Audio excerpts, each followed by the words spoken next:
Hey everybody, welcome to another one of Chris's beer reviews. Today I'm going to be drinking the Oktoberfest. It's a lager, and this comes from Quebec, and it says here, uh, the Three Musketeers in French. Uh, I'm not going to try to say that in French right now because it hasn't been working out for me today. This is a 750 milliliter bottle, which is grand. It's 6% ABV, and I'm actually just looking at the bottom of the bottle here, and I can actually see sediment stuck to the bottom, so this is going to be a little interesting. This is a signature series, as you can see, and no, I'm not even going to try. It recommends two different types of glasses for you to drink it from, alright, and the one that I'm going to be drinking from is the Stein.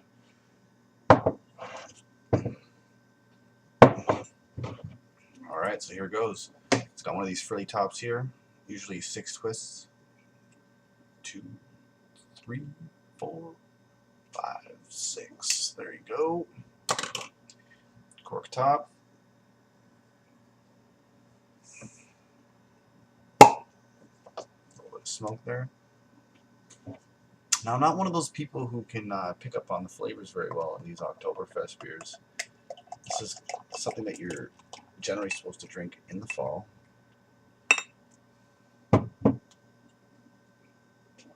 Got an awesome dark golden color there. You can definitely see that there's going to be a lot of hops and spices in this one. Even just by looking at the head, it looks like kind of orange. It's very, very neat. Very large head. I didn't pour this very well. I apologize.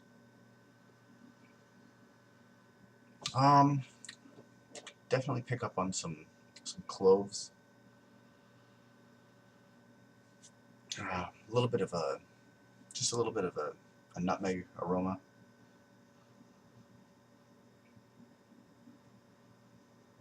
And almost kind of like a gingerbread type aroma as well. So here goes, people.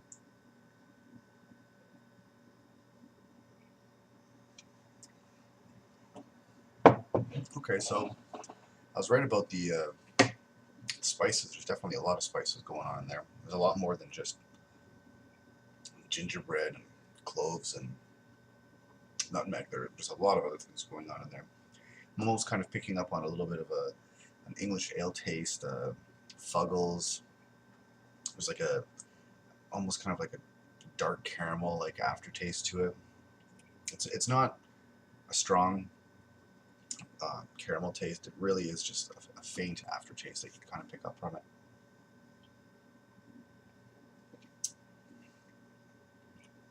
It's definitely on the better end of most of the Oktoberfest beers that I've actually picked up around. I've had Polliner Oktoberfest. Huge fan of Polliner. Did not like their Oktoberfest. I've had some other ones as well. And you know what? Even though it's only 6%, I don't know, maybe it's got something to do with it being non-filtered or something, but you can really pick up on the alcohol taste. I mean, it's very prominent.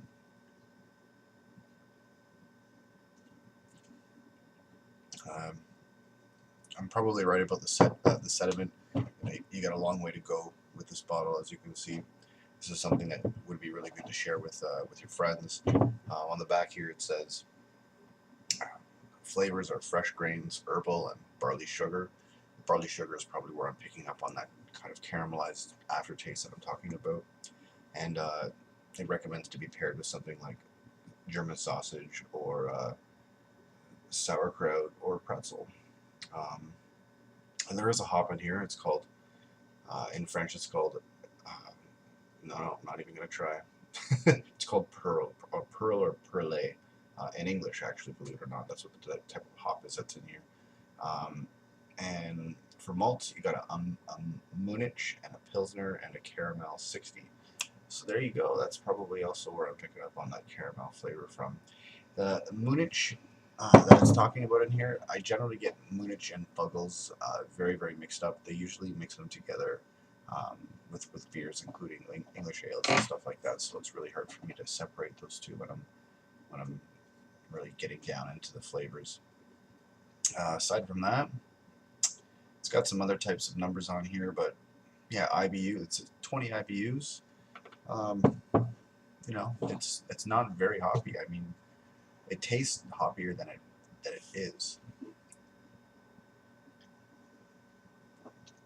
I don't know. I would almost say that this was like about 50 IBUs, to be honest with you. But it's really good. No complaints over here. Definitely a gateway Oktoberfest type of beer for somebody who doesn't like many other Oktoberfest beers. And that's the best that I can really say at this point in time, people. So aside from that, Oktoberfest beers, probably give it a 6.5 out of 10. Again, I'm not an Oktoberfest guy, so doing pretty good. That's about it. Thanks for joining me for another one of Chris's beer reviews. Don't drink and drive, but drink responsibly. Cheers.